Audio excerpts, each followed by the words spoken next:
Birželio 21 dieną Punsko lietuvių kultūros namuose vyko literatūrinis muzikinis renginys skirtas Lietuvos partizanams. Jame dalyvavo lietuvių rašytojai iš JAV Eglė Juodvalkė, rašytojas Petras Venclovas, aktorė ir režisierė Olita Dautartaitė. Koncertavo Punsko muzikos mokyklos mokiniai bei tėviškės aidai. Renginio metu buvo pristatytas naujas Eglės Juodvalkės eilėraščių rinkinys Sakalai naktį nemiega. Jei tėvynė aukos reikalauja, nesuriš mus gretų nieks vergovės pikta grandine, neišmokom sulinkt prieš ateivių įstatymą naują, savo brolį parduoti dar visi neišmokome. Ne, mes mokėsim numirti. Ne už svetimą mintį ar žodį, ne už tuos, kurie skriaus, dengdami viską melo tamsa, tik už rytą, kuris laisvės saulę didingą parodys, mes mokėsim numirti giedrių veidų ir tvirtą dvasia. 1949 8 mėnuo. Galvojau, ką galiu padaryti dėl Lietuvos, kadangi mano tėvas man visada pasakodavo, kaip mes kūrėme Lietuvą ir jo visas veidas nušvisdavo ir aš jam taip pavydėjau. Ir dabar, kadangi yra daug daryti Lietuvoje, daug reikia daryti dėl Lietuvos, bet nežinau ką. Ir tada pradėjau galvoti. Ir tuo laiku atvažiavo į Čikagą, buvo paroda genocido muziejaus parengta ir pasiųsta po visą Lietuvą ir po lietuviškas gyvenvietės. Ir ta paroda buvo partizanų ir ryšininkų, ir ryšininkių, ir moterų partizanių. Ir aš tenai nuėjau ir taip suskaudo širdis, kad šitie žmonės taip mylėjo Lietuvą, kad jie žuvo už ją. Ir galbūt ten buvo ir Amerikos pažadų ir ne visi žinojo, kad mirs, bet daug žinojo ir vis tiek ėjo. Vis tiek jie nenorėjo pasiduoti sąjungai. Prie kurios Juozapas skaitinėjo šventąjį raštą. Ar gali būti, kad Simonas mus paliko? Paklausė vaikinas. Ne, neketino, murmėjo leitenantas. Jis netoks žmogus, kuris nieko nepasakęs paliktų draugus. Be to tikrai būtų pasėmęs Bibliją ir Milašiaus eilių tomelį. Tai lyg jo talismanai. Tie talismanai gali atitekti jums. Nekranksėk. Tu visada pilnas blogų nuojautų. Simonas atsargus, nepatiklus, visada apdariai veikia. Mykolas Paliūnas nerimavo ne mažiau nei Lukas, tačiau nenorėjo išsiduoti. Per tiek metų buvo spėjęs įsitikinti, kad niekad nežinai žmogus, kame sutiksi kulką. Kiekvienas išėjimas iš bažnyčios požemio yra pavojingas. Parašiau romaną apie laisvės kovas pokario laikotarpiu, 5-ojo dešimtmečio pabaigoje, 6-ojo pradžioje.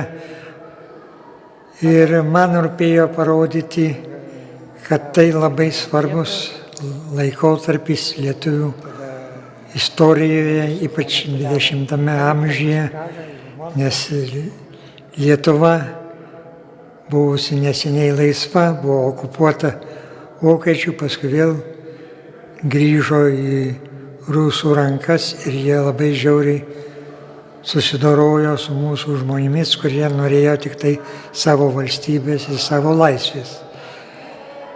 Tai štai aš ir pagalvojau, kad reikia, kad ir mūsų menininkai imtųsi svarbių temų, visuomeninių temų visai Lietuvai ir visiems lietuviams, kurie bebūtų svarbių temų, kad tai galėtų jie pasiskaityti, pamatyti, objektyviai įsivaizduoti, kas tai buvo ir kodėl lietuviai šitaip aukojasi, ko jie siekė ir kam buvo skirtos jų gyvybės, jų kraujas. Čia yra vieno partizano motinos atvaizdas ir jisai maždaug eilėraščių bandžiau išreikšti, ką man atrodo visos partizanų motinos jautė. Kilo daugelis į nelygią kovą, kilai ir tu, sūnau. Kovojo daugelis nelygioj kovoj, kovojai ir tu. Sužeidė daugelį nelygioj kovoj, sužeidė ir tave, sūnau. Mirė daugelis nelygioj kovoj, mirė ir tu, sūnau. Išnarstė po kaulelį mirusius nelygioj kovoj, išnarstė ir tave, sūnau. Šitam romane man pavyko parodyti Lietuvos gyvenimą šiuo laikotarpiu, kovotojus, kurie tikrai atidavė savo gyvybės negailėdami.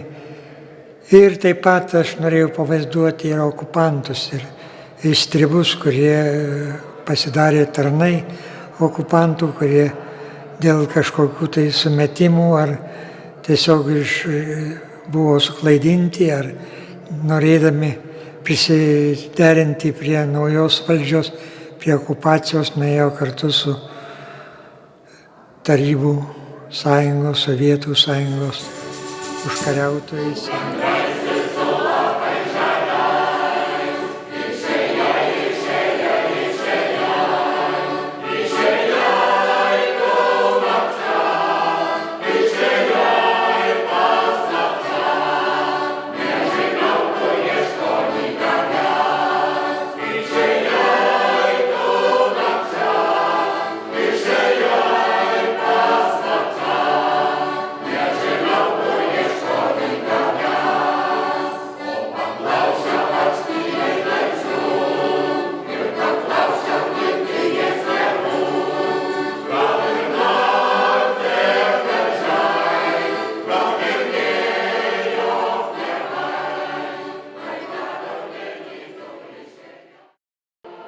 Ir mane ėmė toks noras išreikšti, ką aš galvoju eilėraščiu.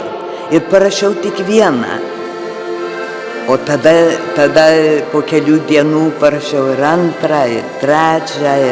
Ir tada galvojau, vis tiek būtų gerai, jeigu būtų knyga, kuri ne partizanų parašyti eilėraščiai, ne tai, ką jie jautė, bet ką aš jau po jų ir niekada jų nemačius, pamačiau jų atvaizduose, jų aprašymuose, juose.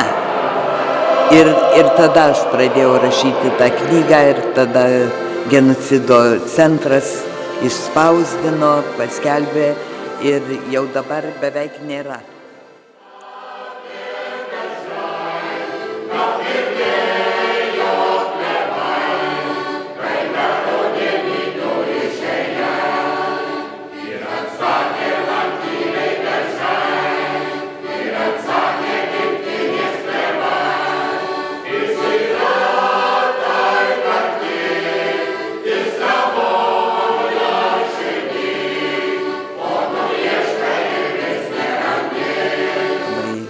Labai gerai, kadangi manau, kad ypač gerai vaikam, nes yra trumpos vinjetės. Mano eilėraščiai nėra rimuoti, jie nėra labai gražūs, jie yra kitokie ir jie yra šiuolaikiški.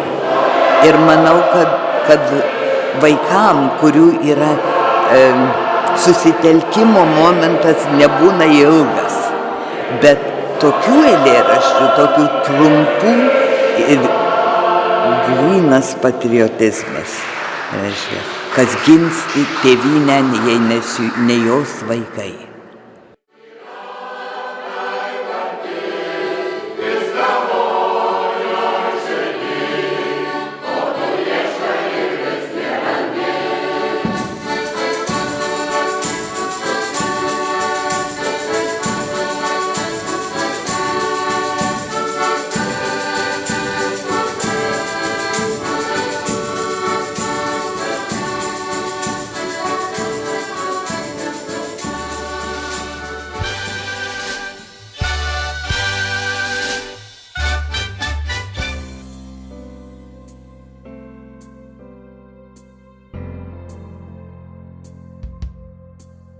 thank you